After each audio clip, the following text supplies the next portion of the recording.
안녕하세요. 오늘은 제가 고민하고 문제적이라고 생각하는 것들을 좀 공유를 하고 여러분들 얘기도 들어보고 그런 시간이 됐으면 좋겠어요.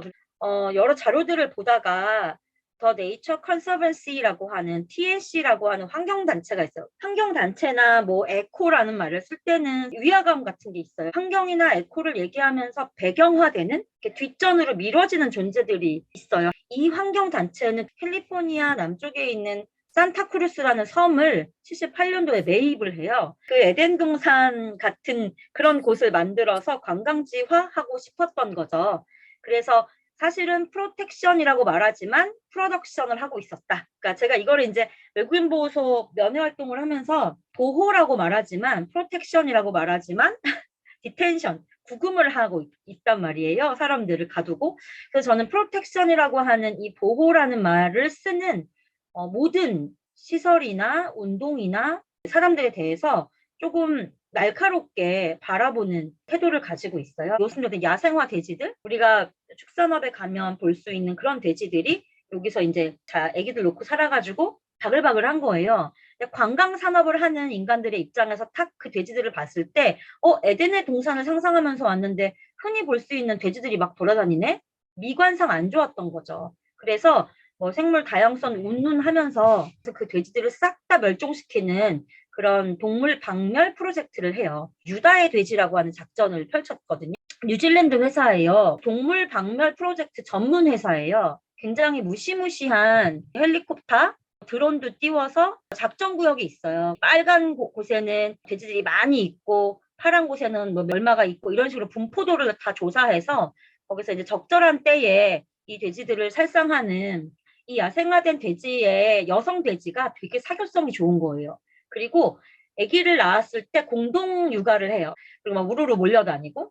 그런데 그 돼지가 가지고 있는 그 좋은 사회성을 이용해서 여성 돼지를 잡아서 GPS도 달고 계속해서 이렇게 발정된 상태로 있는 것 같은 채취를 풍기게 해가지고 남성 돼지들이 막 몰려오면 꽝 이렇게 터뜨려서 또는 드론을 띄워서 살상하는 그런 방법을 써서 단 한 명의 야생화 돼지도 살아남지 않게 되는 정말 그런 박멸 상태를 조성을 하는, 저는 이 여성 돼지가 가지고 있었던 우정, 사회성, 성적인 특성 이런 것들은 모두 자기 동료들을 살해하기 위한 무기로 동원되고 그것이 바로 그 구제로 정당화됐다라는 것을 보고 충격을 받았어요. 그리고 이 기업들이 돼지만 죽이는 게 아니에요. 뉴트리아라든가, 이 뉴트리아는 한국 땅에 있었던 동물이 아니잖아요. 원래는 라틴 아메리카에 있었는데 80년대에 이 가죽과 그다음 식용 목적으로 수입됐다가 사람들이 그냥 막 포기를 하게 되는 거죠, 사육을. 그래서 야생으로 유출되어서 사람들이 가축으로 기르다가 다시 그냥 방기한 그런 존재들이라서 야생화된 뉴트리아라고 저는 불러요. 그런데 얘네들이 이렇게 막 번식을 하기 시작하니까 보도에서도 벌써 외래종이고 괴물쥐고 생태계를 위협한다. 외래종, 괴물쥐, 생태계 위협. 이거는 난민 혐오 발언에서도 되게 많이 나와요. 비슷한 논조라고 하는 것을 좀 알게 돼서 이 뉴트리아 관련된 그런 자료들을 좀 찾아보니까 뉴트리아를 박멸하기 위한 그런 프로젝트로 10년 동안 100억이라는 돈이 쓰인다는 걸 알았어요. 죽여서 없앤다라는 것을 너무나 당연하게 생각하는 정책이라고나 할까요? 그런 곳에 예산이 쓰이고 있다는 것도 정말 놀랐습니다. 그래서 저는 많은 분들이 살처분이라는 표현을 쓰시던데 그것을 예방적 사례라고 부릅니다. 왜냐하면 이 예방적 사례라고 하는 건 굉장히 군사적인 개념이기도 한데요. 선제적으로 대응하는 거예요. 아프리카 돼지열병이 유행했을 때 야생 멧돼지 신고 행동 요령 되게 비슷해요. 그러니까 병에 걸렸는지 안 걸렸는지랑은 상관없이 잡아서 죽이는 그런 대응? 의심을 근거로 해서 어떤 존재들을 잡아들이고 말살하는 식의 발상이라고 하는 건 굉장히 이어져 있다라는 생각이 들고 이것들이 합법적인 사례라는 이름으로 허용되고 있다라는 것. 이제는 되게 오래된 일처럼 느껴지지만 사실 2018년에 난민 신청 위해서 이렇게 제주를 들어왔던 예멘 분들이 있었잖아요. 아프리카 돼지열병이 엄청 유행을 했었어요. 그런데 그 예멘인들과 그 멧돼지를 향해서 쏟아지는 혐오의 말들이 아주 유사한 논조로 쏟아지는 것을 보고 분노도 했지만 걱정스러워했던 그런 기억이 납니다. 똑같은 돼지지만 오른쪽에 보시면 담 안에 있는 돼지와 담 밖에 있는 돼지가 있어요. 국민, 비국민, 주민, 토착민, 멧돼지, 야생돼지 이런 식으로 막 구분을 해서 축사에서 키우는 축산업에 동원되는 돼지들의 건강을 위해서는 야생 멧돼지를 싹 다 죽여야 된다라고 하는 그런 박멸의 논리가 아무렇지도 않게 만연한 것을 보고 전 되게 무서웠어요. 전두환 정권 때 제일제당이나 대상미원이나 삼양이나 또는 두산 이런 기업들을 곡물과 축산업을 독점할 수 있는 그런 규제 완화를 통해서 얘네들한테 몰아주는 식의 정책을 썼더라고요. 우리가 공장식 축산이라고 하면 동물들이 갇혀있는 그 시설만 생각하지만 사실은 축산업 전방 후반에 포진해 있는 수많은 식품 관련 기업들 모두 포함하는 생산 체제라고 했을 때 이게 어마어마한 산업체로 한국에 자리하고 있다라는 것. 그리고 2006년 이후에는 한국의 축산업이 농업 총생산에서 차지하는 비중이 쌀을 능가하면서 이제 주식이 동물인 거예요. 축산동물들 중에서 소가 그냥 카우가 아닌 거예요. 그냥 그 인간들의 용도에 따라서 여러 가지로 나뉘어져 있는 거죠. 동물을 지칭할 때 사용하는 용어들을 제대로 봐야겠다. 그리고 이런 말 쓰면 안 되겠다라는 생각이 들었어요. 인간에 의해서 같은 종의 동물들도 계층화되고 범주화되는 거를 보는 거죠. 닭도 마찬가지인데 이탈리아에 털이 나지 않는 닭 개발이 됐대요. 그래서 이런 발명된 털 없는 닭이 왜 털이 없어야 되나? 그 인간이 식량 산업을 동원하기 수월하게 최대한 효율적으로 동원하기 위해서잖아요. 그래서 닭도 우리가 막 산란계, 육계 이런 말을 아무렇게나 하면 안 되겠다라는 생각이 들은 거죠. 언어라는 건 우리가 타자에 대해서 생각하고 그들과 관계 맺는 방식을 결정한다라고 했을 때 어떤 언어를 우리가 구사하는가에 따라서 인간을 예외적인 존재로 간주하는 그런 계층화라는 걸 우리가 재생산할 수도 있고 아니면 다른 종의 그런 동물들을 억압으로부터 해방시키는데 한 몫을 하기도 할 것 같아서 언어를 잘 벼려야겠다라는 생각을 하게 됩니다. 막 차규의 국산화 시대가 열렸다, 로봇 차규. 그러면서 그 노동자가 이런 얘기를 했는데 저는 차규 노동에서 해방됐습니다. 취미생활도 즐길 수 있고요. 이제 여가 활용도 이런 얘기를 하는 게 들리면서 그 로봇 속에 소의 배가 한 부분만 울룩불룩 보이는 거예요. 그 로봇 속에서 지금 차규 노동을 하는 게 누구냐라고 했을 때 이 로봇이 노동을 하는 것도 아니고 이 사장이 노동을 하는 것도 아닌 거잖아요. 차규 노동이라는 말 정말 이상한 말이라는 생각이 들었어요. 외국인 보호소 개선이 아니라 폐지를 말하는 것처럼 동물 복지가 아니라 해방을 같이 외쳤으면 좋겠고 2020년대 탈시설 운동이라고 하는 건 시설을 작게 만들거나 민주화한다 이런 게 아니라 시설 폐쇄를 목표로 하면서 누군가는 시설에 살아갈 수밖에 없다라고 하는 그런 희한한 전제 자체에 도전하는 것이었으면 좋겠습니다. 그래서 인간에 국한되지 않는 탈시설 운동을 여러분께 제안하면서 동물과 인간의 관계도 그렇고 국민과 비국민의 관계 그 메커니즘이 무엇인지를 여러분과 함께 잘 고민해보고 싶습니다. 지금부터 참가자분들 중에서 궁금했던 부분 또는 추가적으로 설명이 필요한 부분이 있으시다면 자유롭게 말씀을 나눠주시면 좋을 것 같아요. 지난주에 처음으로 막걸리에 유당이 들어있다는 걸 알았거든요. 내가 모르는데 정말 속속들이 많이 들어가 있구나. 그게 이제 완벽하지 못하다라는 거는 둘째치고 너무 먹는 거에 집착을 하고 있는 제 모습을 발견할 때가 있어요.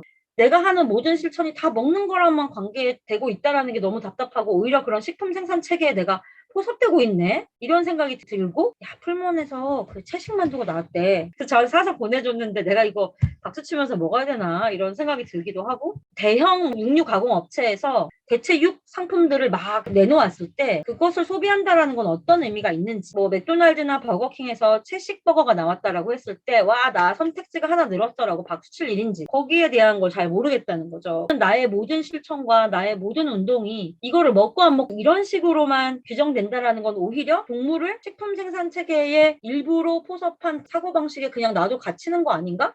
이런 생각이 들어서 먹는 거에 좀 고민이 됩니다. 비거니즘이 황당했던 거는 단계였어요. 단계라는 건 종 사이의 위계라든가 를 너무 명약관하게 우리에게 제시하는 거잖아요. 앞으로 그럼 우리는 어떤 식으로 비거니즘의 실천이라든가 동물 해방운동과 연결시켜서 잘 해볼 수 있을까라는 궁리를 했을 때 아까 그런 생각을 해본 거죠. 방금 전에 말씀해 주셨던 비거니즘의 선택의 제약적인 부분이 비거니즘이 비판을 받고 있는 가장 큰 지점이지 않을까라고 생각해요. 비거니즘 실천을 할 필요가 없다는 얘기가 아니라 비거니즘이 끝이 아니다라는 지점에서 비판적인 시각으로 읽히는 부분인데 비거니즘이라는 것 자체가 애초에 보이콧 운동이잖아요. 소비 중심적인 세상에서 내가 가지고 있는 소비자의 권리 중에 하나인 보이콧을 한다. 그래서 동물로 인해서 파생되거나 동물을 착취했거나 또는 어떤 방식으로든 동물을 수탈한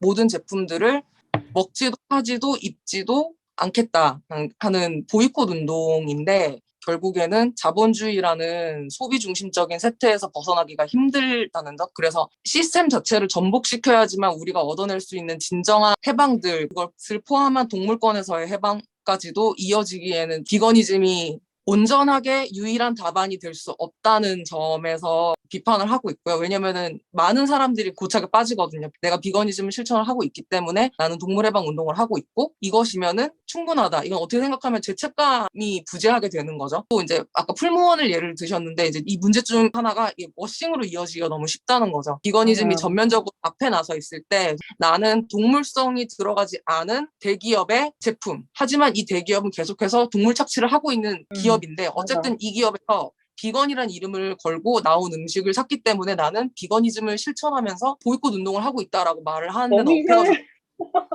너무 이상해요, 그죠? 네. 비거니즘 실천을 한다고 해서 보행을 할 필요는 없지만 선택적 제약이라든지 동물권이 아닌 비건권을 강조하게 되는 비건으로서의 나 자신의 권리를 외치게 되는 본질에서 벗어나기 위한 노력을 바라보고 사람들이 비판을 하고 있다고 생각을 해주시면 될 것 같아요. 네, 저도 제 경험을 조금 이야기하고 싶은데, 저는 아직 청소년이라서 3년 전까지만 해도 초등학생이었거든요. 제가 동물 해방에 관심을 갖게 된 건 얼마 되지 않았지만, 알게 되고 바로 관심 갖고 실천하게 근본적으로 이유가 됐던 거는 모든 존재가 연결되어 있다는 사실을 되게 어릴 때 알게 됐거든요. 단순히 상징적인 개념이 아니라 저는 모든 동물과 연결돼 있고 또 모든 존재와 연결돼 있고 그런 거를 되게 하나하나 따져가면서 알게 됐던 것 같아요. 조금 철학적인 생각이었을 수도 있겠지만 또 지금 자본주의나 아니면 공장식 축산업의 진실을 알게 됐을 때 비건을 실천하고 또 동물 해방을 이야기할 수 있었던 이유인 것 같기도 해서 이 경험을 나누고 싶었어요. 네, 저는 평화인권교육 활동도 하고 있는데 비폭력 대화에서 느낌과 욕구를 많이 얘기하는데 사랑, 뭐 희망 이런 욕구들이 있는데 중에서 보호라는 것도 들어가 있더라고요. 외국인 보호소 폐지운동 만나면서 보호라는 말을 여기저기 만나게 된 거에 대해서 되게 한정같이 느껴진 경계심 생기기도 하고 이 보호라는 말은 우리가 정말 원래 필요한 욕구 중에 하나라고 받아들이는 건 너무 이상하지 않을까? 만들어지지 않은 그 언어들 어떻게 표현해야 할까라는 생각을 좀 많이 감상하고 있어요. 그 얼마 전에 그 동물 단체 아. 그 대표님이 그 식물 공장을 되게 이렇게 옹호하는 방식의 발언을 하셨었는데 제가 그걸 보면서 저도 같이 비건을 하고 있지만 저는 식물한테도 당연히 동물과 다른 방식이 다르다고 생각하지 않거든요. 나무도 마찬가지인 거, 생명의 영역인 거, 금속도 마찬가지인 거. 근데 그렇게 분리한다는 건 그리고 내가 어떤 기준을 나누고 내가 나의 사랑의 범위 안에 들어오는 애들만 사랑해준다는 게 뭔가 결국에 근데 우리가 지금 뭔가 그래서 갈라지고 있는 분열의 지점에 서 있는 게 아닌가? 그래서 되게 친하다고 생각했던 사람들과 결별을 많이 하고 그런 상황인 것 같아요. 근데 그게 결국에는 아까 정수님, 그 아정님 말씀해주신 것처럼 분명히 같이 가지만 어느 순간에는 비판을 해야만 되는 지점에서는 반드시 헤어져야 한다 생각이. 오늘 생각 나눔 여기서 마무리할까 합니다. 모두 함께 해주셔서 너무너무 고맙습니다. 감사합니다, 여러분.